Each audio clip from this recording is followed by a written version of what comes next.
Good evening everyone. My name is Aliza Khatun and I am from BS Science. Today I am going to represent a topic from class 8 science. Let me say, how have you ever wondered when you play or when a children play in a playground with a ball, and when the child kick the ball travels a certain distance and then it eventually stops. First it becomes slow and at some distance it eventually stops. Then in winter season, when you feel cold, you might have rubbed your hand against each other to feel warm.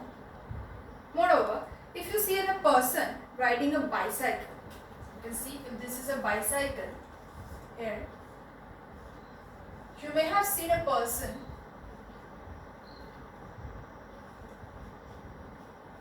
that if a person who is riding a bicycle applies brake on the road and then suddenly the bicycle stops, not suddenly, the bicycle slows down and then it stops. So, you may ask, why does this happen? Why all these things are happening? Why the ball eventually stops after traveling a certain distance on the ground? There are some questions that may come to your mind. That why is this happening? Let's see an activity to see what happens. What are the reason or what is the reason that these all things are happening? Here you can see this is a book I have taken. Now what I'm going to do is I'm going to apply a force or I'm going to push this book from this direction. Let's see what happens. As you can see, I have applied force from the right direction on the book, but the book has stopped automatically. No, I haven't touched it, and no external thing was there, but the book has stopped automatically after traveling a certain distance. Let's see what happens if I do this from this direction, from the left direction. Again, the same thing happened. The book travels a certain distance and it stops. Does that mean that there is something that is making this book stop? Is there any reason why this book is stopping automatically after traveling a little distance? This is what we call as friction. This is what we are going to talk about, and that is friction. Some of you may have heard about it. It is a very important thing and a very interesting thing to know.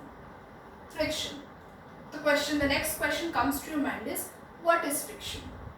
Friction is, as I have shown you from this activity, that friction is the force which opposes the motion, because I have applied the motion from this direction.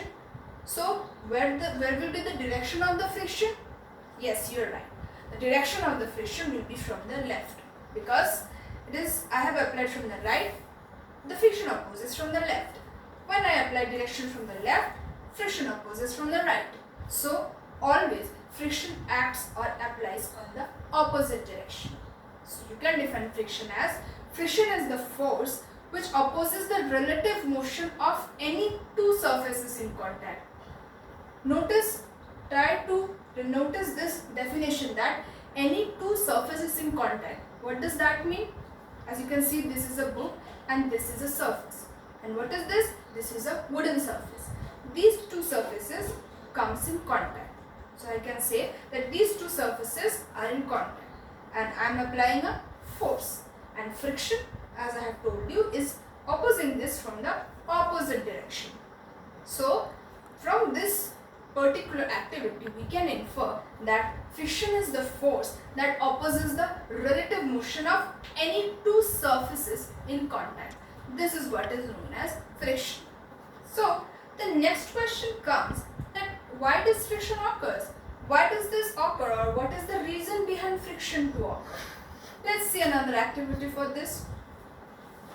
At first, I will try to give some examples. Like you may have noticed when you walk on a wet marble floor, you may have noticed that if you don't walk carefully, you will slip on that floor.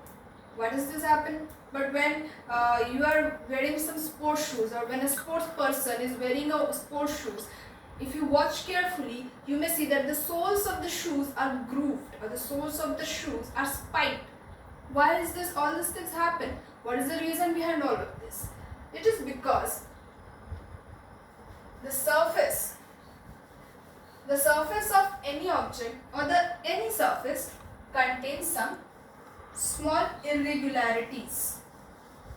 I am saying any surface of any object contains irregularities, means any surface that we see around us contains some small irregularities. And when another surface with another small irregularities, they come in contact, what do? These irregularities interlock among each other, means the irregularities of one surface lock into the irregularities of another surface. This is the reason why friction occurs. Friction occurs because the irregularities or the interlocking of irregularities of any two surfaces. From this, it is obvious that friction is an external force, it is a contact force, and it opposes the motion of any object, relative motion of any object, right? So, these are the irregularities I am telling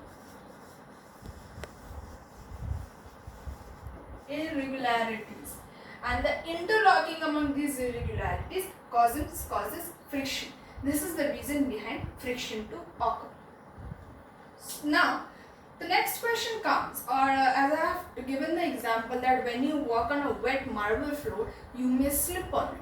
Why does this happen? Have you ever wondered? Okay, let's see an activity to make this more clear. For this, I will take this wooden board. I have marked this wooden board at a certain distance, and now I will incline it on this surface. After inclining it, I will take this pencil cell. As you can see, this is a pencil cell, this is a round pencil cell. And what I will do, I am going to roll this. I am going to roll this pencil cell from this point to see what happens. Now I am going to release it. As you can see, it travels or it moves very smoothly along the surface. This moves smoothly around the surface automatically without any obstacles. Now I am going to repeat this activity by changing the surface. As you can see, this is a piece of cloth I have taken here. The previous surface was the wooden surface, the smooth wooden surface. Now this is a piece of cloth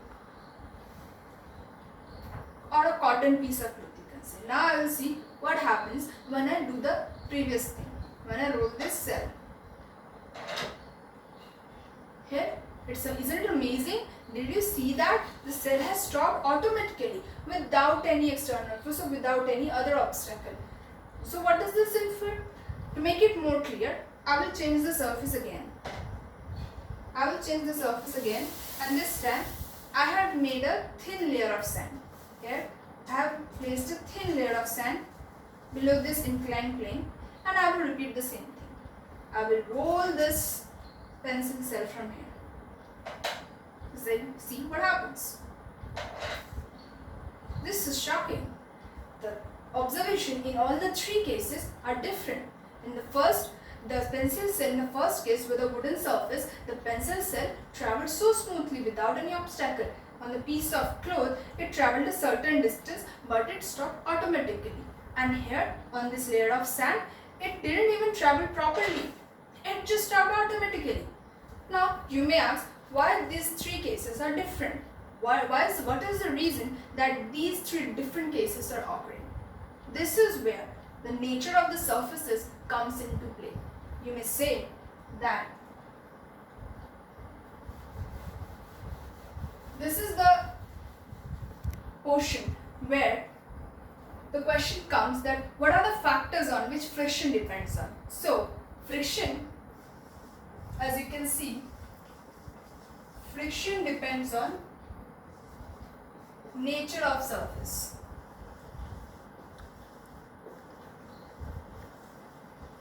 Nature of surface means any surface that exists around us which contain a little or a small irregularities, some small irregularities. Every surface has some irregularities or unevenness. This is the nature of surface. Some surface may be smooth, some surface may be rough. So friction depends on the nature of surfaces. If the surface is smooth, the surfaces contain less irregularities, the object will move very smoothly. That means the friction will be less. When the surface is smooth,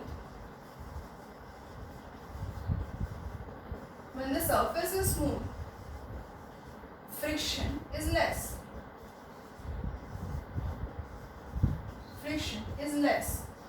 That is why you are not able to walk on a wet marble floor, because when the floor or the marble floor is wet, there are some water droplets or water molecules on the surface, and your foot and the surface of the marble floor do not come into contact or do not get the chance to interlock into each other properly, because the surface contains little water droplets. So the irregularities of the surface and the irregularities of your foot are not able to interlock. That's why you may slip on a wet marble floor, because the surface is smooth. So when the surfaces are smooth, the friction is less. On the other hand, when the surface is rough, friction is more. That is why on this sand layer, the cell didn't move properly. The cell didn't travel much distance. That means the friction was maximum in this case. But on the other hand, on the first situation where there was nothing on the surface, there was only this plain wooden surface, the cell traveled more distance. That means friction was less. And in this case, where the surface is more irregular or uneven, friction is more. So from this we can infer that friction always depends on nature of the surface.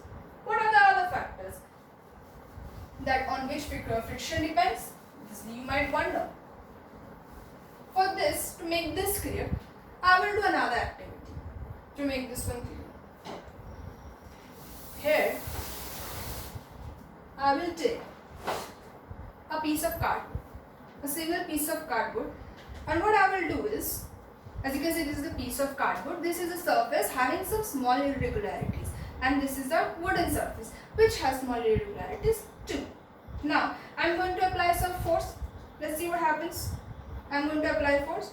As you can see, this piece of cardboard is easily movable. I can move this cardboard very easily without applying much force. Now let's see what happens if I put some heavy books on this.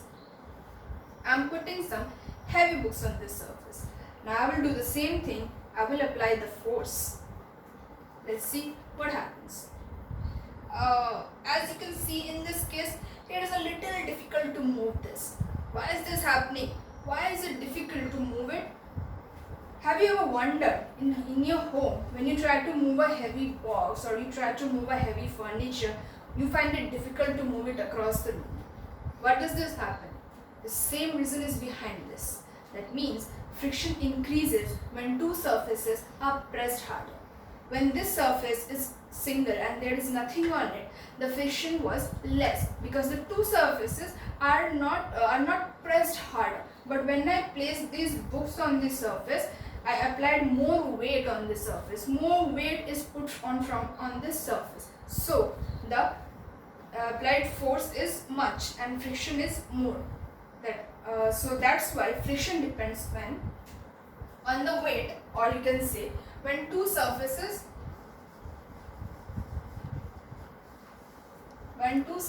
are pressed harder. Why does friction increase when two surfaces are pressed harder? It is obvious, because the irregularities get interlocked into one another properly. The irregularities of one surface get interlocked into the surface of another properly, and we have to apply more force to overcome it. That means if you want to overcome the friction, you have to apply more force, because to overcome the interlocking of surfaces, you have to apply more force. That means whenever the friction is more, you have to apply a greater force. You have to apply a greater force to overcome the interlocking and to move the object. That is why you can say that friction depends on the nature of the surfaces, whether the surface is rough or smooth. It depends on that. And friction also depends on the weight, or when two surfaces are pressed harder. So you need more force to overcome the interlocking. Now I hope from this friction is almost clear to you. What are the factors on which friction depends, what is the definition of friction, what are the examples that you can observe where you are able to learn from friction. Because friction almost exists everywhere. Friction exists around everywhere. We are able to walk, we are able to ride, we are able to hold anything because of friction. If friction doesn't exist, nothing will stop or nothing will come into motion. So friction is very important. Now I am hopeful that friction is clear to you. Now I want you to gather some examples from your surroundings, some 5 to 6 examples from your surroundings on where you can observe friction, where you can see friction taking place. Thank you so much.